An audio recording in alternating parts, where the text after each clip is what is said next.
Sejam todos muito bem-vindos a mais um vídeo do canal Plus Ultra. Pra quem não me conhece, eu sou o Jaka e pra quem já me conhece eu também sou. E depois de postar alguns vídeos, eu acabei percebendo que os vídeos que eu posto falando mal de um anime geralmente pegam mais visualizações. E pensando nisso, eu tive a ideia genial de criar mais um quadro para falar mal de alguma coisa.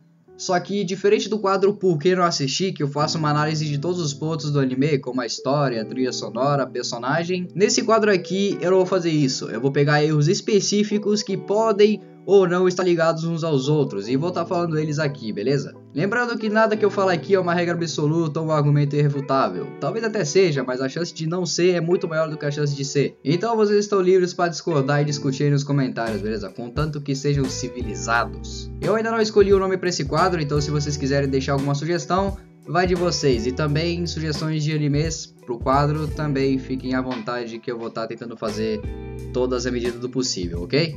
E para começar esse quadro com chave de ouro, eu peguei um anime que tá sendo hypadíssimo nesse ano de 2018, Darling in the Franxx. Eu não sei se é assim que se fala, mas é o que tem pra hoje. Eu não vou fazer um resumo do anime nada do tipo, porque, enfim, vocês podem ver isso na internet, beleza? O foco desse quadro aqui são os erros do anime.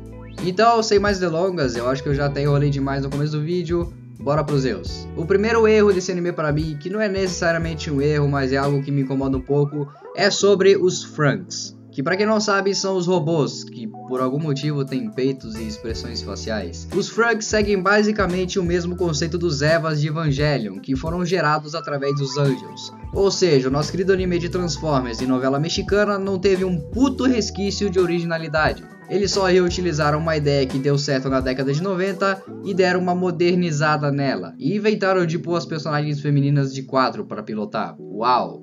Que bacana. Segundo erro, o romance entre a Kokoro e o Mitsuru. Ele é muito lindo, não é? Ou não, porque a fanbase de Darling desceu o cacete na pobre da menina porque ela não quis ficar com o gordinho. Cara, esse foi o romance mais horrendo e sem sal que eu já vi em toda a minha vida. Eu posso até dizer que perto deles, Kirito e Asuna são um belo casal.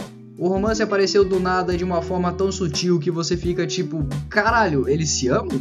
Pera, desde quando? Nem sequer a pessoa que tá assistindo sabe dizer de onde caralhos vem esse sentimento mútuo entre os dois. O próximo erro, e provavelmente o mais entre aspas grave, é que essa porra desse anime tem pouquíssimos personagens carismáticos. Eu só não digo que não tem nenhum porque uma massa gigantesca de pessoas resolveram adotar uma religião em cima da 02. Então ela até tem um pouco de carisma. Não pra mim, mas não dá pra ignorar o fato de que ela conquistou muitas pessoas. O fato é que o anime investiu tanto na história do herói e da heroína que acabou deixando os personagens secundários muito mal desenvolvidos. É sério, o anime tá quase acabando e eu tô cagando pra cada um dos personagens. Se eles fossem substituídos, sei lá, por tamanduás, eu não ficaria nem um pouco incomodado. Talvez eu até simpatizasse mais com os tamanduás. Outro erro são os plot twists previsíveis. Então, o autor fez questão de deixar várias pistas dentro da obra, para que no final a grande reviravolta seja uma releitura do que aconteceu em Evangelion e Gurren Lagann. Eu conversei com algumas pessoas e segundo elas aconteceu algo similar também em Kill la Kill. Eu ainda não assisti, então não posso dizer com 100% de certeza. Não tem muito o que falar sobre esse ponto, é bem simples de perceber isso, ainda mais se você assistiu os dois animes que eu citei. E veja bem, eu disse releitura e não cópia, por favor saibam diferenciar. Discussões sobre temas contemporâneos como religião, sexo e gênero. São discussões muito boas, afinal se fala muito sobre isso atualmente. Mas a forma como esse anime aborda tudo isso é a mais sem graça que eu já vi na vida. Não tem um pingo de seriedade. Ficou parecendo uma novela mexicana. Eu acredito que a maioria de vocês esteja cagando pra esse tipo de coisa. Afinal tem um romance super incrível, isso foi sarcasmo, acontecendo na tela. E uma personagem de cabelo rosa com chifres derretendo o cérebro de 90% dos telespectadores. Mas é um ponto que eu quis expor. E por último, o desequilíbrio ridículo no carisma dos protagonistas. Esse aqui é o ponto super pessoal, mas me incomoda muito. Esse aqui é um ponto super pessoal, mas como ele me incomoda muito, eu quis colocar no vídeo. Então, a 02 tem alguns elementos interessantes que foram e que podiam ser trabalhados. Ela era uma criatura primitiva que foi criada com um único propósito. Aí de repente, abracadabra, ela deu de cara com um protagonista genérico que é uma mistura de Eren com Kirito e de repente virou outra coisa. Mas ok, dá pra relevar isso, não é tão ruim assim. Mas e a porra do Hiro? Ele parece um espantalho, ele é o protagonista mais sensal e inexpressivo que eu vi há muito tempo. Ele sempre quis lutar contra a doutrina dos papais? Certo. Ele sempre quis ser livre? Também.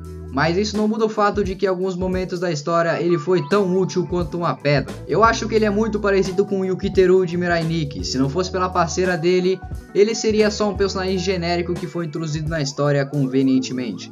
Então, rapaziada, esses foram, na minha opinião, os erros de Darling in the Franxx. Foram por esses motivos e mais alguns que eu dropei esse anime. Eu dropei no episódio 17, se eu não me engano, e também não pretendo voltar a assistir, a menos que aconteça alguma coisa muito incrível no final do anime que me deixe com vontade, mas eu acho muito difícil. O meu intuito nesse vídeo não foi fazer vocês acharem que Darling é um anime horrível e fazer vocês deixarem de gostar dele. Vocês podem gostar à vontade, beleza? Eu só quis expor minha opinião e deixar claro alguns pontos negativos que eu tenho sobre esse anime. Não são só esses, mas esses são os principais. Então, caso vocês tenham gostado do vídeo, eu peço que vocês deixem o like aí, se inscrevam no canal também, ativem os sinos para saber quando eu posto o vídeo. As minhas redes sociais estão aí na descrição, caso você queira trocar uma ideia comigo. E do mais, é só isso. A gente se vê no próximo vídeo e eu fui.